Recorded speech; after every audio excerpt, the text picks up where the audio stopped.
তার অফিসের টেবিলের কাছে নাকি এমন একটি বোতাম আছে যা চাপলে মুহূর্তে মিসাইল ছুটে যেতে পারে পৃথিবীর সবচেয়ে শক্তিশালী দেশ আমেরিকার দিকে। ভয়ঙ্কর, রহস্যময় এবং অদ্ভুত এই নেতাকে পুরো পৃথিবী চেনে এক অদ্ভুত নামে, পাগলা কিম। কিন্তু সত্যি কি তিনি শুধুই এক পাগলাটে শাসক? উত্তর কোরিয়ার নেতা কিম জং উন আন্তর্জাতিক রাজনীতিতে তাকে অনেকেই বলেন অনির্দিষ্ট নেতা, কারণ তিনি কখন কি সিদ্ধান্ত নেবেন তা আগে থেকে বোঝা খুবই কঠিন। কখনো তিনি কঠোর সামরিক ভাষায় কথা বলেন, আবার কখনো দেখা যায় সম্পূর্ণ অন্যরকম এক ব্যক্তিত্ব যিনি বিলাসিতা, সিনেমা, সঙ্গীত এবং দামি জিনিসের প্রতি ভীষণ দুর্বল।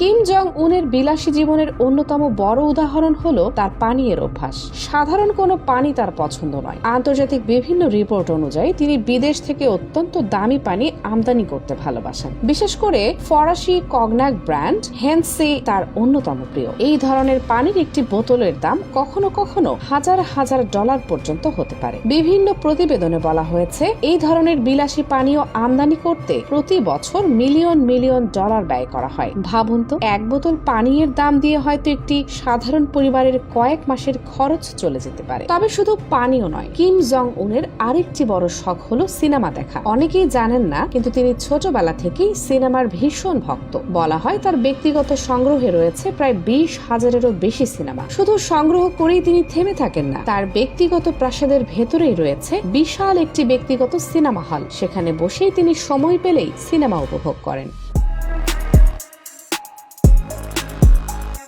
এখানেই শেষ নয়, ধূমপানের ক্ষেত্রেও তার পছন্দ অত্যন্ত বিলাসী। সাধারণ সিগারেট তার জন্য নয়। রিপোর্ট অনুযায়ী তিনি প্রায় দামি ইউরোপীয় সিগারেট ব্যবহার করেন, যার দাম একটি প্যাকেটের জন্য কয়েক $10 পর্যন্ত হতে পারে। বাংলাদেশি টাকায় হিসাব করলে একটি প্যাকেট সিগারেটের দাম কয়েক হাজার টাকার কাছাকাছি দাঁড়ায়। খাবারের ব্যাপারেও কিম জং উনের রুচি বেশ আলাদা। তিনি সাধারণ খাবারে সন্তুষ্ট নন। তার টেবিলে প্রায়ই দেখা যায় বিশ্বের বিভিন্ন দেশ থেকে আনা বিশেষ খাবার, যেমন ডেনমার্কের উন্নত মানের মাংস, ইরান থেকে আনা ক্যাভিয়ার এবং জাপানের বিখ্যাত কোব বিফ। এগুলো পৃথিবীর সবচেয়ে দামি খাবারের তালিকায় পড়ে। বাসস্থান নিয়েও কিম জং উনের জীবন বেশ রহস্যময়। তিনি ঠিক কোথায় থাকেন এই প্রশ্নের স্পষ্ট উত্তর অনেক সময় পাওয়া যায় না, কারণ পুরো উত্তর কোরিয়া জুড়ে তার রয়েছে একাধিক বিলাসবহুল প্রাসাদ। অনেক প্রতিবেদনে বলা হয়েছে তার প্রায় 17টি আলাদা প্রাসাদ রয়েছে। এছাড়াও রয়েছে ব্যক্তিগত রিসোর্ট, স্কি রিসোর্ট এবং এমনকি ব্যক্তিগত দ্বীপও।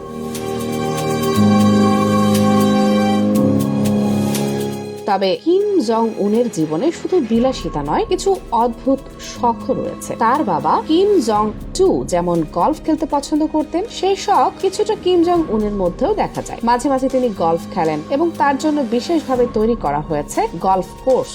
এছাড়া সঙ্গীতের প্রতিও তার আগ্রহ রয়েছে। তার বাসভবনে রয়েছে বহু দামি পিয়ানো এবং সঙ্গীত যন্ত্র। কিন্তু এই পুরো গল্পের আরেকটি দিকও আছে। আন্তর্জাতিক বিভিন্ন সংস্থা এবং পর্যবেক্ষকদের মতে উত্তর কোরিয়ার অনেক মানুষ এখনো দারিদ্র এবং খাদ্য সংকটের মধ্যে জীবন কাটাচ্ছে। আর সেই কারণে কিম জং উনের বিলাসবহুল জীবন নিয়ে প্রায় বিতর্ক সৃষ্টি হয়। অনেক সমালোচক মনে করেন একজন নেতার এত বেশি বিলাসী জীবন যাপন এবং সাধারণ মানুষের জীবনের মধ্যে এই বিশাল পার্থক্যই তাকে বিশ্বের অন্যতম বিতর্কিত নেতায় পরিণত করেছে।